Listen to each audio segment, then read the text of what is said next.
नमस्कार दोस्तों, आप सभी का बहुत बहुत स्वागत है आज के इस नॉलेज सेशन में, जिसमें हम सब लोग ये जानने वाले हैं कि तनाव ज़िंदगी को कैसे प्रभावित करता है और उससे कैसे निपटें। यूँ देखा जाए तो तनाव सदैव से हमारी समस्या रही है। मानव जीवन का एक अभिन्न हिस्सा रहा है तनाव। और ऐसा कहा भी जाता है कि यदि तीर को अच्छे से कसा नहीं जाए तो उसमें से अच्छा बाण नहीं चला सकते। यदि मान लीजिए कोई गिटार आपको बजाना है, यदि उसके तार जो हैं वो प्रॉपर कसे हुए नहीं हो तो उसमें से स्वर नहीं निकलते। ऐसे में ये बहुत जरूरी होता है कि तनाव सदैव नकारात्मक ही नहीं होता, वो सकारात्मक भी हो सकता है और ये मानव जीवन में सदैव से रहा है। ऐसे में जब एक ऐसा दौर हम सबके सामने जिसमें हम कोविड के दौर में जी रहे हैं और लगभग ये दूसरा भी वर्ष इसमें चल रहा है। कोविड में देखा जाए तो हर आम खास बड़ा छोटा बच्चे बूढ़े सब के सब एक ऐसे तनाव में है जिनको सामने भविष्य स्पष्ट नहीं है, आगे क्या होने वाला है, जीवन को कैसे जिया जाए। और खास करके यदि विद्यार्थियों को देखा जाए तो वो तो और तनाव में होते हैं। ऐसे में जरूरी है कि हम उन विशेषज्ञों से बात करें जो इसी क्षेत्र से, इसी फील्ड से आते हैं और वो हमें गाइडेंस दे, वो हमें काउंसलिंग दे, वो हमें बताएं कि वाकई में तनाव होता क्या है, यदि वो हो गया तो उसकी पहचान कैसे होती है, यदि पहचान कर ली तो उससे निपटे कैसे, यदि तनाव हो गया तो वो सकारात्मक होता है कि नकारात्मक होता है। इन सारे विषयों पर आज चर्चा करने के लिए मेरे साथ में हैं डॉक्टर विक्रम जी बगड़िया। सर, आपका बहुत बहुत स्वागत, बहुत बहुत अभिनंदन। मैं डॉक्टर साहब का परिचय आप लोगों से करवाऊं। डॉक्टर साहब ने MBBS SMS medical college Jaipur से किया। उसके पश्चात आपने अपनी जो MD थी वो सरदार पटेल मेडिकल कॉलेज बीकानेर से संपन्न किया। और हम सबका ये सौभाग्य है कि आप वर्तमान में श्री कल्याण मेडिकल कॉलेज सीकर में असिस्टेंट प्रोफेसर के रूप में यहाँ पर हैं। आप एक प्रसिद्ध मनोचिकित्सक हैं और मुझे लगता है कि ये जो दौर है, इस दौर में सबसे ज़्यादा यदि किसी की आवश्यकता है, सबसे ज़्यादा किसी की ज़रूरत है तो हमें डॉक्टर साहब जैसे लोगों की आवश्यकता है जो इस मुश्किल समय में भी तनाव क्या है, कैसे निपटे, इन विषयों पर हमारे साथ बातचीत करें। तो आज डॉक्टर साहब का बहुत बहुत स्वागत है। डॉक्टर साहब, हम चाहेंगे कि हमारे जितने भी स्टूडेंट, हमारे जितने भी दर्शक, हमारी जितने भी मिलने वाले सारे लोग हैं, वो सब लोग आज इस विषय पर अपनी शंकाओं के साथ में समाधान की ओर बढ़ें कि तनाव क्या है, कैसे होता है, उससे कैसे निपटें। आपका बहुत बहुत स्वागत sir, please over to you. बहुत बहुत धन्यवाद। जैसा कि बताया कि कोविड का समय चल रहा है और कोविड के समय में तनाव होना लाजमी है। तनाव को अपन कैसे आइडेंटिफाई करें, कैसे दूर करें, इस मामले में हम चर्चा करेंगे। तो सबसे पहले तो मैं ये शेयर करना चाहूँगा कि जो तनाव चल रहा है उसके कारण क्या है। हम बेसिकली आज स्टूडेंट्स के स्ट्रेस के बारे में बात करेंगे, पहले कोविड के बारे में, फिर जनरल स्ट्रेस के बारे में, और लास्ट में हम बात करेंगे पेरेंट्स को, बच्चों को किस तरह से एनकोड करें, बच्चों का बिहेवियर किस तरह से वो आइडेंटिफाई करें कि बच्चा स्ट्रेस में है या बच्चा जो बिहेव कर रहा है वो क्यों कर रहा है। जी डॉक्टर साहब। तो सबसे पहले हम बात करेंगे कोरोना जो चल रहा है या कोविड-19 जो बीमारी चल रही है, ये बच्चों के साथ साथ बड़ों को भी बहुत बुरी तरह से प्रभावित कर रही है। इसके बहुत सारे कारण हैं। लोगों को आर्थिक समस्याओं का सामना करना पड़ रहा है, बच्चों को भी बहुत सारी समस्याओं का सामना करना पड़ता है। बच्चे स्कूल नहीं जा पा रहे हैं, बच्चे खेलने के लिए बाहर नहीं जा पा रहे हैं, अपने दोस्तों से मिल नहीं पा रहे हैं और उनको पूरे दिन बच्चों को घर पे रहना पड़ता है। तो वो भी बच्चों के लिए काफ़ी तनावपूर्ण स्थिति होती है। और एक भी कुछ दिनों से चल रहा है कि जो थर्ड वेव कोरोना की आएगी वो बच्चों के लिए बहुत घातक होगी। तो ये भी एक बच्चों के अंदर एक डर का और भय का माहौल इससे भी बन रहा है, पेरेंट्स में भी बन रहा है, लोगों में भी बन रहा है। तो मैं एक चीज़ बताना चाहूँगा कि थर्ड वेव आएगी, वो अगर कोई नया स्ट्रेन नहीं आता है तो इस वेव की तरह ही होगी, अलग से बच्चों को कोई ज़्यादा प्रभावित नहीं करेगी वो। बाकी सरकार इसके लिए काफ़ी प्रयास कर ही रही है, वैक्सीनेशन पे भी चल रहा है, बाकी बचाव के भी तरीके दिए जा रहे हैं, तैयारियां भी की जा रही हैं। तो थर्ड वेव से बच्चों को स्पेशली ज़्यादा डरने की कोई ज़रूरत नहीं है। जैसा है वो बीमारी चल रही है और उसको कंट्रोल कर लिया जाएगा, ऐसा कुछ नहीं है कि ज़्यादा इस पर विशेष डरें। हालांकि सरकारी गाइडलाइन के साथ साथ हमें सावधानी पूरी बरतनी है, सावधानी के साथ रहना है। हाँ, इसको यूँ भी कह सकते हैं डॉक्टर साहब कि जैसे सावधानी और भय जी। सावधानी शायद हमारा कॉन्फिडेंस बढ़ाती है और भय जो है वो हमारा स्ट्रेस बढ़ाता है। बिल्कुल बिल्कुल। तो आपका ये कहना है कि भाई इसमें हम लोग भय ज्यादा नहीं रखें, सावधानी रखें। बिल्कुल, मेरा ये कहना है कि भय से कुछ नहीं होगा, अपन को पूरी तरह से सावधान रहना है, सतर्क रहना है और सरकार की और स्वास्थ्य विभाग की जो गाइडलाइंस हैं उनका पूर्णतः पालन करना है। तो इसमें हम निश्चित रूप से कोरोना पे विजय प्राप्त करेंगे। कोरोना का जो स्ट्रेस है वो एक तो इस तरह का स्ट्रेस है, दूसरा बच्चों को पढ़ाई का स्ट्रेस चल रहा है। जो स्पेशली जो बच्चे कॉम्पिटिटिव एग्जाम्स में जा रहे हैं, अभी 11th 12th में हैं, जिनके एग्जाम्स होने वाले हैं, उन बच्चों की पढ़ाई वो उस प्रॉपर वे में नहीं हो पा रही है जिस तरह से वो कोचिंग्स में जाते थे, स्कूल्स में जाते थे, तो वो उस लेवल की पढ़ाई वो नहीं कर पा रहे। हालांकि सारे इंस्टीट्यूट ही ऑनलाइन कोचिंग, ऑनलाइन क्लासेज ले रहे हैं, लेकिन वो उस तरह की पढ़ाई नहीं कर पा रहे, तो बच्चे उससे भी तनाव में हैं काफ़ी कि एग्जाम्स में कैसे परफॉर्म करेंगे, क्या होगा। तो जो एक अनिश्चितता का जो एक थोड़ा सा माहौल है बच्चों में, वो भी बच्चों का तनाव बढ़ा रहा है। ओके। तो ये एक बड़े कारण है तनाव के। अब सबसे पहला प्रश्न आता है कि बच्चों में तनाव को कैसे आइडेंटिफाई करें, तनाव के क्या लक्षण होते हैं, जी सर। किस तरह से उनको मैनेज किया जाए। सर मैं इसमें जैसे हमारा अनुभव रहा है स्टूडेंट्स के साथ में जी कि कई बार बच्चा बड़ा नॉर्मल दिखता है, जी। वो बिहेव भी नॉर्मल कर रहा है, बिल्कुल बिल्कुल। लेकिन करते करते अचानक से ऐसा लगता है कि जैसे उसके व्यक्तित्व में बड़े परिवर्तन आ गए, उसकी पर्सनालिटी में चेंज हो गए, कम बोलने लगता है या बहुत ज्यादा बोलने लगता है, कई बार अपनी पढ़ाई को लेकर के। तो पहली बात तो वाकई में ये हम सबके लिए जानना बेहद जरूरी है, और जितने भी हमारे स्टूडेंट भी देख रहे हैं, उनके पेरेंट्स भी देख रहे हैं, मैं उनसे भी ये बात बोलूंगा कि ये जो प्रश्न है ये बहुत महत्वपूर्ण है कि हमें पता कैसे चले कि कौन व्यक्ति तनाव में है। इसके लिए डॉक्टर साहब आप हमें बिल्कुल एग्जैक्ट कुछ बताइए जिसमें हम आइडेंटिफाई कर पाए। जी, मैं यहाँ एक बात जरूर बताना चाहूँगा कि बच्चों में तनाव और जो डिप्रेशन, एंजाइटी जो बीमारियाँ हैं, उनके लक्षण बड़ों से थोड़े अलग होते हैं। बड़ों में जो लक्षण होते हैं वो हम लोगों को यूजुअली पता होता है कि किस तरह के सिम्टम्स आ रहे हैं या ये सिम्टम्स आ रहे हैं, लेकिन बच्चों में थोड़ा सा बिहेवियर में परिवर्तन आता है। तो अपन को आइडेंटिफाई करना है कि बच्चा जब भी तनाव में होता है तो सबसे पहले उसके व्यवहार में परिवर्तन आ जाता है। बच्चा चिड़चिड़ा रहने लग जाता है, बच्चा इजीली गुस्सा करने लग जाता है, जल्दी गुस्सा हो जाता है, और नींद में परिवर्तन आ जाता है बच्चे के खाने पीने में परिवर्तन आ जाता है, कम खाने लग जाता है, ज़्यादा खाने लग जाता है। और सबसे इम्पोर्टेंट है बच्चे की जो एकेडमिक परफॉर्मेंस है, जो उसकी पढ़ाई है, उसमें गिरावट आने लग जाती है। तो बहुत छोटे बच्चों में इसका दूसरा रिफ्लेक्शन होता है। छोटे बच्चे जो बहुत छोटे बच्चे होते हैं उनमें ये सब नहीं होगा, उसमें वो स्कूल जाने से कतराने लग जाते हैं, थोड़ा सा कोई किसी बीमारी का बहाना बनाने लग जाते हैं कि पेट दर्द हो रहा है या ये दर्द हो रहा है, तो वो छोटे बच्चों में दूसरा बिहेव आता है। तो इस तरह से अपन ये सब सिम्टम्स अपन देखते हैं तो पहचान सकते हैं। अब सबसे पहले अपन ये जानना चाहेंगे कि तनाव क्या है। तनाव की काफ़ी चर्चाएं होती हैं, हर कोई कहता है स्ट्रेस है, तनाव है, लेकिन तनाव क्या है? तो तनाव अपनी वो स्थिति होती है, मानसिक स्थिति, जिसमें हमें लगता है कि जो भी चीज़ें हो रही हैं, जो भी हो रहा है, वो मेरे आउट ऑफ कंट्रोल हो रहा है, और कोई भी मुझे खतरा है इससे। उससे जो इंटरनल स्थिति अपने बॉडी की या माइंड की बनती है, उसको स्ट्रेस कहा जाता है। अब एक प्रश्न और आता है कि स्ट्रेस को हमेशा बुरा माना जाता है, स्ट्रेस हमेशा ही खराब होता है, हमेशा स्ट्रेस नुकसान करता है। तो यहाँ पे एक बात मैं बताना चाहूँगा, स्ट्रेस हमेशा खराब नहीं है, बुरा नहीं होता है। एक अच्छा स्ट्रेस होता है, एक बुरा स्ट्रेस होता है। तो अच्छा स्ट्रेस होता है उसको हम यूज स्ट्रेस कहते हैं, और अच्छा स्ट्रेस आदमी को या स्टूडेंट्स को मोटिवेट करता है, उनकी फोकस, एनर्जी फोकस है वो बढ़ा जाता है, वो फोकसिंग अच्छा कर पाते हैं, पढ़ाई पे ध्यान अच्छा दे पाते हैं, और वो अचीवमेंट्स की तरफ लेके जाता है। जबकि जैसे इसका उदाहरण दें कि अपने एग्जाम्स की डेट आ जाती हैं, तो हमारी यूजुअली हम नोट करते हैं कि बच्चा बहुत अच्छी तरह से कंसंट्रेशन से पढ़ने लग जाते हैं, बहुत मोटिवेशन अच्छा हो जाता है उनका।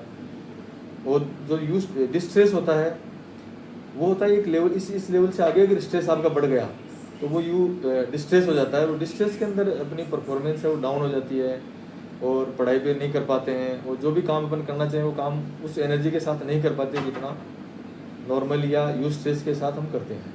जी। तो ये स्ट्रेसर क्या होते हैं? एक ये भी जानना है कि साहब तनाव किस वजह से आता है, किस वजह से तनाव हो सकता है। तो स्ट्रेस के कई कारण हो सकते हैं। फिजियोलॉजिकल कंडीशंस हो सकती हैं, बॉडी में कोई बीमारी हो गई, कोई बीमार हो गई, अपन बहुत गर्म एनवायरनमेंट में कोई ऐसी चल रही है ना, जैसे भी कोरोना का काल चल रहा है, तो ये भी स्ट्रेस हो गया।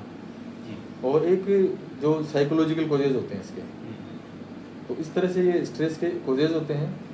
एक बात और आती है इसमें कि स्ट्रेस हमें कैसे प्रभावित करता है, क्या हमारे ऊपर प्रभाव डालता है।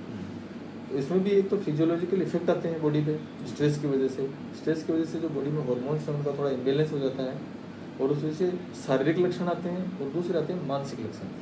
मानसिक लक्षण दो तीन तरह के होते हैं, कोग्निटिव होते हैं, मेमोरी से संबंधित होते हैं, साइकोलॉजिकल होते हैं, और फिजिकल लक्षण होते हैं वो बॉडी रिलेटेड होते हैं।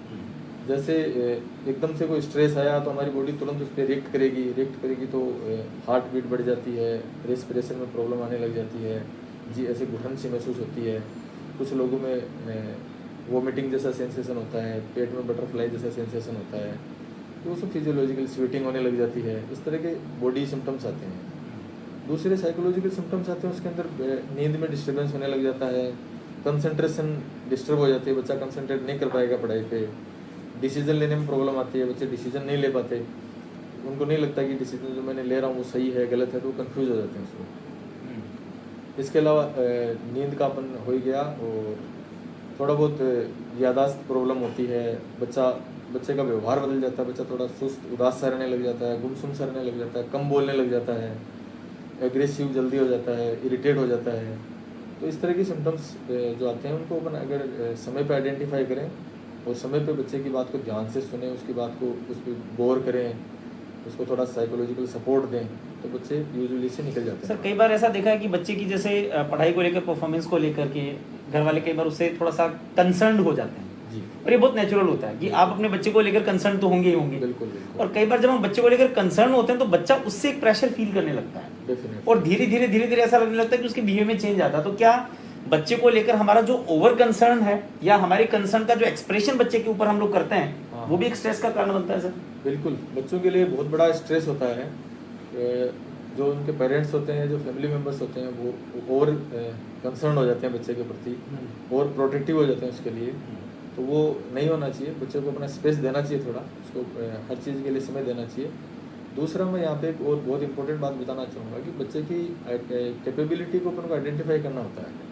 बच्चा किस चीज़ में ज़्यादा कैपेबल है। जैसे हर बच्चा एक सा नहीं होता है, सारे बच्चों में अलग अलग कैपेबिलिटीज़ होती है। कुछ बच्चे स्टडीज़ में बहुत अच्छे होंगे, कुछ स्पोर्ट्स में बहुत अच्छे होंगे, कुछ दूसरे एक्स्ट्रा करिकुलर एक्टिविटीज़ हैं जैसे डांस है, सिंगिंग है, पेंटिंग है। तो अपन अगर बच्चे को क्लोजली ऑब्जर्व करेंगे तो अपन उसकी कैपेबिलिटीज़ को आइडेंटिफाई कर सकते हैं और उन्हीं को प्रमोट करना चाहिए। कोई बच्चा अगर मान लो स्पोर्ट्स में अच्छा है या कोई एक्स्ट्रा करिकुलर एक्टिविटीज़ में अच्छा है, उसको अगर अपन पढ़ाई पे ज़्यादा करेंगे तो वो नहीं कर पाता। वो जितनी पढ़ाई उसकी कैपेबिलिटी है उसी हिसाब से करेगा। तो ये आइडेंटिफाई करना है, प्लस उसी फील्ड में उसको ज़्यादा मोटिवेट करना चाहिए। दूसरा, यूजुअली पेरेंट्स और जो फैमिली पर्सन हैं वो क्या करते हैं, बच्चों को कंपेयर करते हैं। कंपेयर करिए कि फलाना के बच्चा देखो इस तरह से कर रहा है, उसका बच्चा ये कर रहा है, उसकी ये रैंक आ रही है, उसको कंपेरिजन करते हैं ना। जी जी जी। तो कंपेरिजन कभी भी नहीं करना चाहिए बच्चों का, क्योंकि हर बच्चा अलग है, हर बच्चा डिफरेंट है, हर बच्चे का माइंड डिफरेंट है। तो वो सब अपने अपने हिसाब से अच्छा कर रहे होते हैं। जी जी जी। तो कंपेयर करने से बच्चे प्रेशर में आते हैं, तो ये नहीं करना चाहिए। एक और सर बड़ी बात आती है कि जैसे अभी कोविड है, तो कोविड में क्या हो रहा है सर, बड़े जो लोग हैं वो अपने जॉब को लेकर स्ट्रेस में हैं, हेल्थ को लेकर स्ट्रेस में हैं, बिजनेस को लेकर के स्ट्रेस में हैं। और हमें क्या लगने लग गया है कि टीवी खोलो तो उसमें कोरोना की न्यूज़, सोशल मीडिया पे जाओ वहाँ कोरोना की न्यूज़, किसी से फ़ोन करो वहाँ कोरोना की न्यूज़, और कोरोना में भी ये चला गया, वो चला गया, ये मर गया, वो मर गया। ऐसे करके शायद हम लोग इतना ध्यान नहीं दे पा रहे कि घर में जो छोटे बच्चे हैं या जो घर में बच्चे हैं वो गाहे बगाहे पूरे दिन किसी नेगेटिविटी से घिरे रहते हैं, न्यूज़ पर, सोशल मीडिया पर, घर में होने वाली बातचीत पर। और जिन घरों में कोविड हो गया है और जिन लोगों के अपनों को खो दिया है या जो लोग हॉस्पिटलाइज्ड हैं, उन घरों में जो बच्चे हैं, बहुत बार ये हो रहा है कि बड़े उन पर ध्यान ही नहीं दे पा रहे हैं। ऐसे में भी क्या बच्चे स्ट्रेस में चले गए हैं या ऐसे में बच्चों को आपकी तरफ से ऐसी क्या राय होनी चाहिए कि चले जो सिचुएशन है वो तो हमारे कंट्रोल में नहीं है, वो जैसे सुधरेंगी जैसे होंगी, लेकिन यदि ऐसी स्थिति है कि हमारे घर में कोई कोविड पॉजिटिव आ गया है, हमारे घर में भी किसी चीज़ को लेकर स्ट्रेस है, तो चूंकि हमारे ज़्यादा इसमें व्यूवर्स हैं वो बच्चे हैं, वो इस सिचुएशन को कैसे डील करें सर?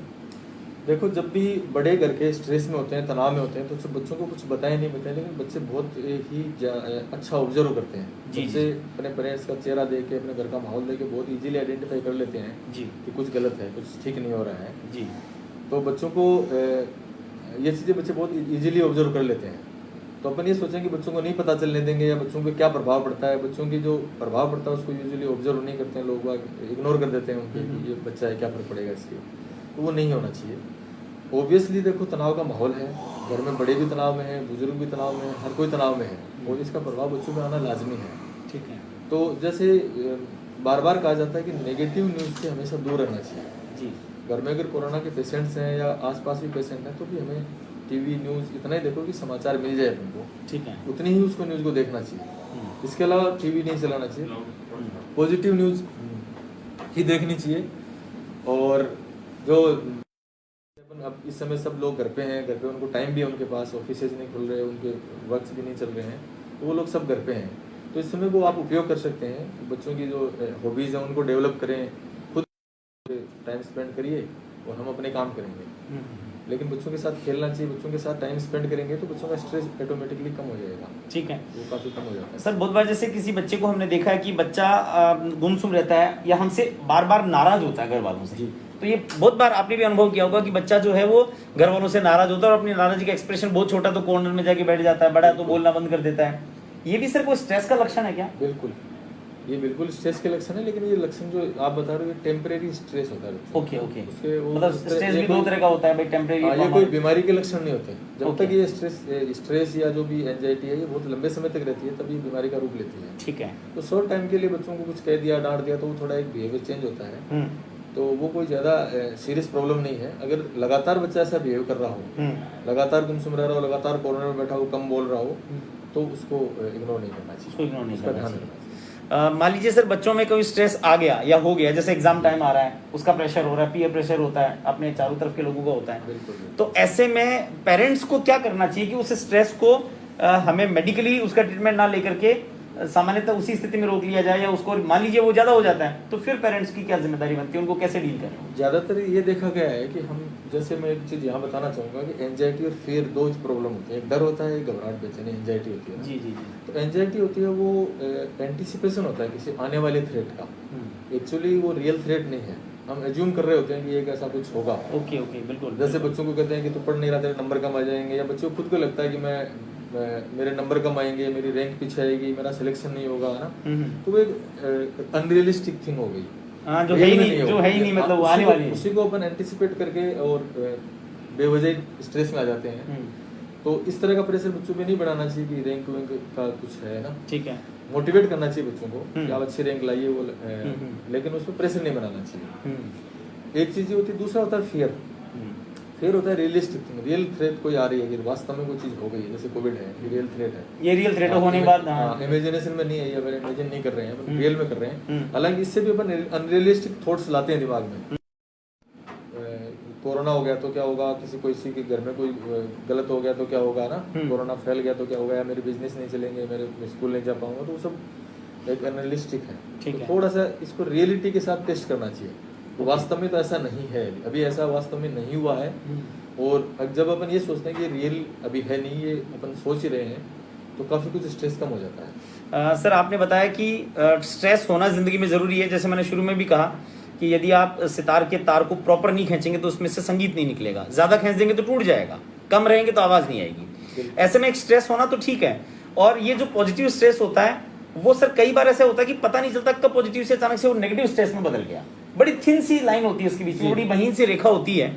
तो हमारे व्यूअर्स को आप ये बताइए कि पॉजिटिव स्ट्रेस कहाँ तक होता है और कब वो नेगेटिव स्ट्रेस में बदलता है, और वहां हमें अपने आप को कैसे चेक करना है, वहां अपने आप को कैसे रोक लेना है? बिल्कुल बिल्कुल पॉजिटिव। देखो, स्ट्रेस अगर नहीं होगा है तो कोई भी व्यक्ति कार्य नहीं करेगा।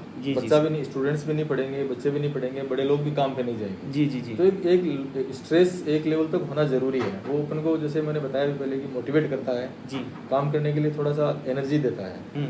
लेकिन जब वही स्ट्रेस आपको लगे कि अब मैं इसमें कंसंट्रेशन नहीं कर पा रहा हूँ, या स्ट्रेस मेरे पे इस लेवल पे हावी हो गया कि मैं काम नहीं कर पा रहा हूँ, जी जी, मेरी परफॉर्मेंस डाउन हो रही है और इसकी वजह से मैं कुछ भी नहीं कर पा रहा हूँ, तो इसका मतलब वो स्ट्रेस आपको अब वो डिस्ट्रेस में बदल गया है। तो लो लेवल का स्ट्रेस तो सभी में होता है, तभी काम करते हैं, तभी बच्चे पढ़ते हैं।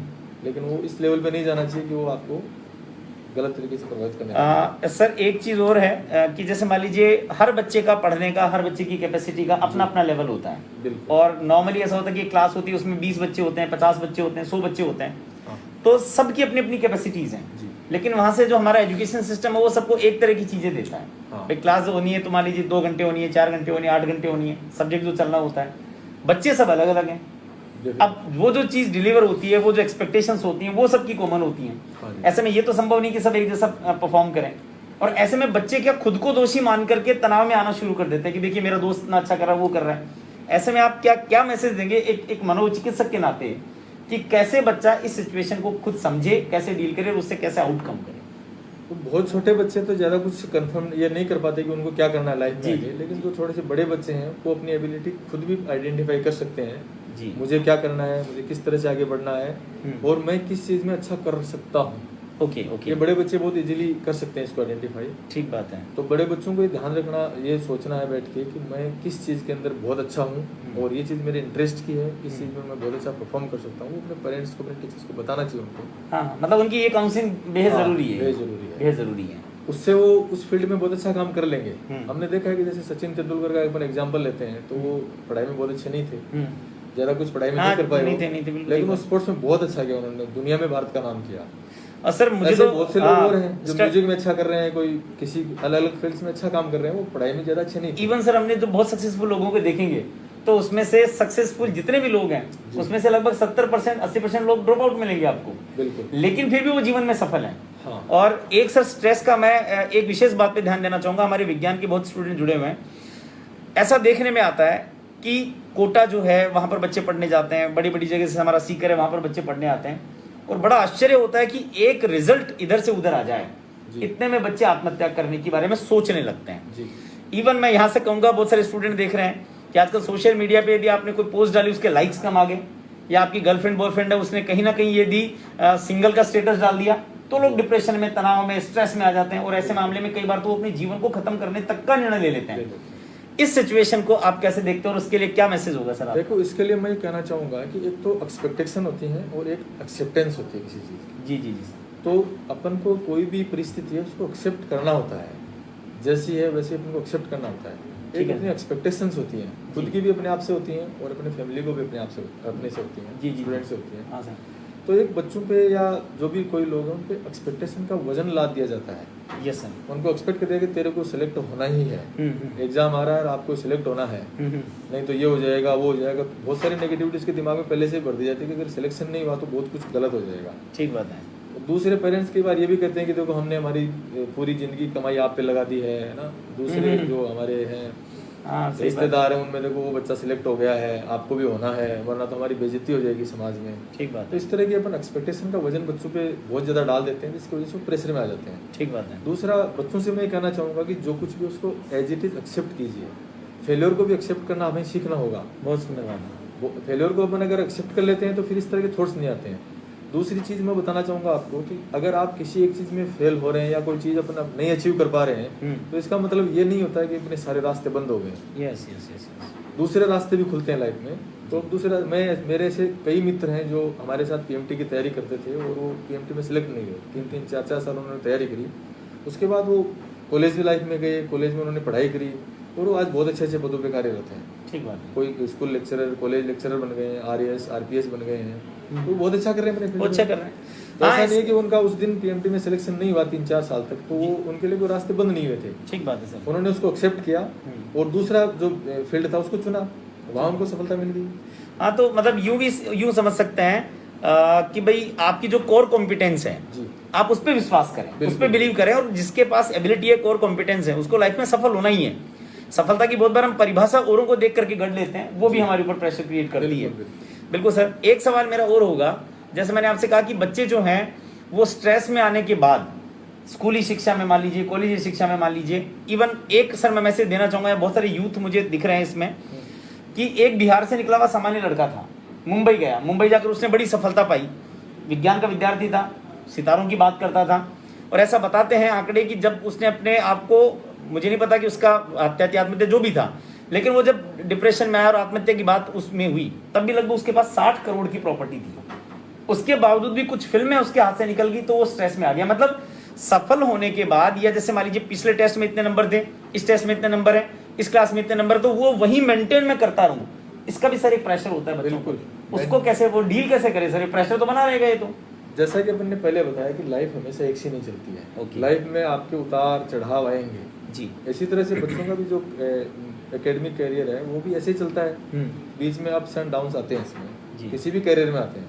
क्रिकेट का खिलाड़ी खेलता है, उसके भी अप डाउन्स आते हैं। एक साल वो बहुत अच्छा खेलता है, अगले साल थोड़ा डाउन हो जाता है, फिर अगर वो कॉन्फिडेंस रखता है, अपने आप पे विश्वास रखता है, तो नेक्स्ट ईयर बहुत अच्छा खेल लेता है फिर से। बिल्कुल बिल्कुल। तो ये अप एंड डाउन्स को अपन को एक्सेप्ट करना होता है। जी। जैसे जिस हीरो की आप बात कर रहे हैं, वो अपने उसको पूरी परिस्थिति का अपन को पता नहीं क्या परिस्थिति थी हाँ हाँ, उसकी, ठीक बात है। लेकिन अगर वो इस अप डाउन्स की वजह से अगर उसने ऐसा कदम उठाया है जी, तो वो इस चीज को एक्सेप्ट नहीं कर पाया वो होगा। दुर्भाग्यपूर्ण स्थिति है हाँ, वो एक्सेप्ट नहीं कर पाया उस फेलियर को। जी जी जी। तो इसमें सबसे इम्पोर्टेंट है कि एक्सेप्ट करना है।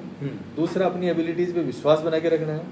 अपने आप पे कॉन्फिडेंस रखना है कि मैं ये सब कर लूँगा, तो ये बहुत ज़रूरी है। डॉक्टर साहब, जितने लिसनर्स हैं मैं उनको एक चीज़ बताना चाहूँगा कि इस समय कोरोना का स्ट्रेस सबके है, लेकिन जो हमारे मेरे जो भाई और बैठे हैं डॉक्टर साहब, आप तो कोविड पेशेंट्स के मध्य भी जाते हैं, और मुझे लग रहा है कि इस समय तो जो कोविड पेशेंट्स होते हैं उनकी काउंसलिंग करना बहुत ज़्यादा जरूरी है, और चूंकि आप एक मनोचिकित्सक हैं तो इसके नाते डेफिनेटली आपको उनकी काउंसलिंग करनी पड़ती है। तो आप सोच करके देखिए कि डॉक्टर साहब जो कोरोना पेशेंट्स के बीच में रहते हैं, सर आपके भी तो प्रेशर आता होगा, आप कैसे डील करते हैं? इतना प्रेशर तो हमारे घर बैठे तो नहीं है, तो कम से कम आप यदि अपना ये एक्सपीरियंस बताएंगे कि आप उस प्रेशर को कैसे डील करते हैं, तो शायद हम घर बैठे लोग सुन रहे लोग वो उसको ज़्यादा बेहतर ढंग से हम डील कर पाएंगे। सर बिल्कुल, देखिए जैसे सब लोग स्ट्रेस में आए हैं कोरोना से, वैसे हेल्थ वर्कर्स भी बहुत स्ट्रेस में रहे हैं जी। हम हमारी तरफ से पूरा प्रोटेक्शन लेते हैं, जो भी हमारे प्रोटेक्टिव इंस्ट्रूमेंट्स हैं उनको हम यूज़ करते हैं, उसके बाद हम वहाँ काम करते हैं। तो स्ट्रेस बिल्कुल आया है, सभी लोगों पे है, हेल्थ वर्कर्स पे बहुत ज़्यादा है। लेकिन हम ये कहते हैं कि जैसे एक हमारी एक कॉमन टेंडेंसी होती है हर व्यक्ति की कि हम एक बहुत छोटी सी चीज़ को जनरलाइज करते हैं। अगर एक यूथ से कोई 30-40 साल का आदमी कोरोना से अगर ख़त्म हो गया है तो हम सब लोग उसको जनरलाइज करते हैं, उसको अपने आप पे अपन प्रोजेक्ट करते हैं कि मेरे साथ अगर ऐसा हुआ, मेरे साथ अगर ऐसा हो गया तो क्या होगा, मेरे साथ ऐसा हो जाएगा। किसी के आपके किसी साथी के हार्ट अटैक आ गया, किसी के ब्रेन हेमरेज हो गया, तो हम उसको जनरलाइज करते हैं और अपने ऊपर सोच के खुद के ऊपर लेते हैं, प्रेशर में आ जाते हैं। जी सर, जी सर। तो किसी भी चीज़ को जनरलाइज नहीं करना होता है, उसको इंडिविजुअल के रहने देना होता है कि वो इंडिविजुअल था, उसके साथ ऐसा हुआ, लेकिन इसका मतलब ये नहीं है कि सबके साथ या मेरे साथ भी ऐसा होगा। जी जी। और बाकी तो देखो हौसले का मामला है, सारे हेल्थ वर्कर है बहुत हौसले के साथ काम कर रहे हैं, बहुत मोटिवेशन है उनमें, और वो सेवा में पूरी जी जान से जुटे हुए हैं। तो जो हौसला होता है वो मोटिवेट करता है, जो देश सेवा का भाव है वो हमको मोटिवेट करता है सारे हेल्थ वर्कर्स को कि वो इसमें काम करें। हमारे एक दर्शक ने बोला है कि सर ये क्वेश्चन भी पुट करना कि एनसीईआरटी की बुक्स में इस टाइप की कोई पोइम होनी चाहिए क्या? देखिए ये मुझे लगता है कि इस सेशन से रिलेटेड प्रश्न नहीं है। मुझे जहाँ तक लगता है और आप सबको जो लगता है वो ये होना चाहिए कि स्ट्रेस से लड़ने के लिए पोइम्स कैसी होनी चाहिए मुझे नहीं पता, लेकिन चूंकि मैं कविता का व्यक्ति हूं तो मैं आपको एक चीज जरूर बोलूंगा कि संग्राम जिंदगी है, लड़ना उसे पड़ेगा, जो लड़ नहीं सकेगा आगे नहीं बढ़ेगा। इतिहास कुछ नहीं है संघर्ष की कहानी, राणा शिवा भगत सिंह झांसी की वीर रानी, कोई भी कायरों का इतिहास क्यों पढ़ेगा, जो लड़ नहीं सकेगा आगे नहीं बढ़ेगा। अर्थात जीवन में स्ट्रेस भी आएंगे, तनाव भी आएंगे, परिस्थितियां भी बदलेंगी, मुश्किल समय भी आएगा। डॉक्टर साहब ने कहा कि उतार भी आएंगे, चढ़ाव भी आएंगे, लेकिन उन सब के बीच में अपना मानसिक बैलेंस, मानसिक संतुलन बनाते हुए यदि आप आगे बढ़ेंगे तभी मुझे लगता है कि शायद हम लोग बेहतर परफॉर्म कर पाएंगे। क्यों सर, आपका क्या इस मामले में? बिल्कुल सही बात है, किसी भी परिस्थिति को अपन को स्वीकार करके और उसके अकॉर्डिंग बिहेव करना चाहिए जी। ये बहुत जल्दी से कोविड अभी चल रहा है, तो कोविड के अंदर हमारे सबके बिहेव में परिवर्तन आया, हम लोग बाहर नहीं जा रहे हैं, घरों में बैठे हैं, अपना काम नहीं कर पा रहे हैं, लेकिन इसके साथ भी अपन को एडजस्ट करना है। जो इसके साथ अच्छी तरह से एडजस्ट कर लेंगे वो बहुत अच्छा बेहतर परफॉर्म करेंगे आगे चल के। जो इसी से अभी घबरा जाएंगे, प्रेशर में आ जाएंगे, तो उनकी परेशानी हो सकती है। एक चीज़ और सर मैं कहना चाहूँगा कि यदि आज की पूरे सत्र को आप एक समराइज वे में हमारे लिसनर्स तक, व्यूअर्स तक पहुँचाना चाहें और स्ट्रेस को चाहे शुरू से लेकर मतलब पूरे एक समराइज वे में जो है वो ऐसे बताएं कि जिसको यूं कह सकते हैं कि ये हमारे लिए आज के ज्ञान की पुड़िया है, उसको लेकर के हम लोग जाते हैं तो शायद वो चीज़ हमारे जीवन में एक बड़ा बदलाव ला सकती है। उसको थोड़ा सा आप समराइज करें। मैं मोटे तौर पे ये कहना चाहूँगा कि ये जो कोविड का जो काल चल रहा है, कोविड का समय चल रहा है, थोड़ा सा कठिन समय है, तो थोड़ा सा हौसला बना के रखें। बुरा वक्त है, लंबे समय तक नहीं टिक पाएगा, बहुत जल्दी अच्छे दिन आएंगे, सुधार आएगा इन दिनों में, हम बहुत जल्दी बाहर निकलेंगे, बीमारी भी बहुत जल्दी नियंत्रण हो जाएगा। तो थोड़ा सा मोटिवेट रहें, ज़्यादा डिमोरलाइज नहीं हो। और स्टूडेंट से मैं कहना चाहूँगा कि बहुत ये जो आप जो ऑनलाइन क्लासेस ले रहे हैं इनको पूरी अच्छी तरह से लें, ये भी एक पढ़ाई का हिस्सा है। और बाद में जब स्कूल खुल जाएंगे तो आपकी वापस प्रॉपर पढ़ाई स्टार्ट होने वाली है, तो ज़्यादा घबराना नहीं है, ज़्यादा प्रेशर में नहीं आना है, क्योंकि समय हमेशा एक सा नहीं रहता है, समय बदलता है और हम इस बीमारी से निजात पाएंगे। ये बीमारी हमारा पीछा छोड़ देगी बहुत जल्दी। सरकार और स्वास्थ्य विभाग बहुत अच्छे प्रयास कर रहे हैं इसके लिए, सब लोग जी जान से जुटे हुए हैं, तो बहुत जल्दी हम इस पर विजय प्राप्त कर लेंगे। बहुत बहुत धन्यवाद सर आपका। और मुझे लगता है कि डॉक्टर साहब ने बच्चों के लिए भी विषय रखा है, बच्चों के साथ साथ में उनके पेरेंट्स के लिए भी उन्होंने ये रखा है कि किस तरह से हम उनके साथ में जो परिस्थितियां हैं, कोरोना की परिस्थितियां हैं, जो स्ट्रेस आता है उनके साथ में हम लोग कैसे डील करें। मैं एक बार जितने लिसनर्स अभी जुड़े हुए हैं उनको फिर से एक बार परिचय दे दूं। आज हमारे साथ थे डॉक्टर विक्रम जी बगड़िया। आपने अपना MBBS SMS medical college Jaipur से किया, MD आपने सरदार पटेल मेडिकल कॉलेज बीकानेर से किया और वर्तमान में आप SK मेडिकल कॉलेज सीकर में असिस्टेंट प्रोफेसर के रूप में हैं। आप हमारे परिवार का हिस्सा हैं। पहले भी आप हमसे जुड़ते रहे और आगे भी जब हमें आवश्यकता होगी तब हम सब लोग आपकी सेवाएं सर लेते रहेंगे। और आज आपने स्ट्रेस के बारे में, उसकी परिस्थितियों के बारे में, पॉजिटिविटी नेगेटिविटी के बारे में, ये सारी चीज़ें हमारे सामने आपने रखी हैं। आपका बहुत बहुत धन्यवाद। और मैं एक चीज़ अंत में इस पूरे सेशन को समराइज करते हुए कहना चाहूँगा कि सर कोरोना जैसा बीमारी थी वो हमने कभी एक्सपेक्ट नहीं की थी, लेकिन आ गई है तो सामना करना पड़ेगा। आप में से बहुत सारे स्टूडेंट हैं वो अभी इस समय 10th में है, 12th में है। हम रोके ना रोके बोर्ड का एग्जाम आएगा, उसको देना पड़ेगा। ऐसे ही जिंदगी में बहुत सारी परिस्थितियां हमारे सामने आने वाली है। तो जब जो चीजें हमारे सामने आने वाली हैं उनको रोक नहीं सकते हैं, तब हम लोगों को एक ही कोशिश करनी चाहिए कि किसी तरह का कोई कंफ्यूजन, द्वंद ना रखें, जो परिस्थिति उसका डट करके सामना करें और फिर अपनी लड़ाई को लड़ें। इसको मैं चंद पंक्तियों के साथ समाप्त करूंगा कि द्वंद कहां तक पाला जाए, युद्ध कहां तक टाला जाए। जो सामने परिस्थितियां हैं उससे घबराना नहीं है। द्वंद कहां तक पाला जाए, युद्ध कहां तक टाला जाए। तू भी है राणा का वंशज, हम राजस्थानी लोग हैं, तू भी है राणा का वंशज, फेंक जहां तक भाला जाए। दोनों तरफ लिखा हो जिस पर सिक्का वही, दोनों तरफ लिखा हो भारत, सिक्का वहीं उछाला जाए। आप भारत के भविष्य हैं, भारत के लोग हैं। और भारत जैसे देश में मुझे लगता है कि स्ट्रेस हमारी संस्कृति का हिस्सा ही नहीं है, हमारे जीवन का हिस्सा ही नहीं है, क्योंकि हमने अपने बड़े बुजुर्गों से भी सीखा है कि परिस्थितियां चाहे जैसी हों, राजी हैं उसमें जिसमें तेरी रजा है। यूं भी वावा है तो यूं भी वावा है। और डॉक्टर साहब का जो आज का पूरा सेशन था वो इसी बात पर था, घबराइए मत, परिस्थितियों का सामना करिए, अपनी क्षमताओं को पहचानिए, उसके अनुसार अपना जीवन जिए, तो निश्चित रूप से स्ट्रेस कम होगा। हल्का फुल्का स्ट्रेस होना चाहिए, आपको प्रेरणा देता है। आप सभी का बहुत बहुत धन्यवाद। डॉक्टर साहब आपका फिर से बहुत बहुत धन्यवाद। आप हमसे जुड़े रहिए, लगातार ऐसे सेशन हम लोग करते रहेंगे। बहुत बहुत धन्यवाद। Thank you. Thanks a lot.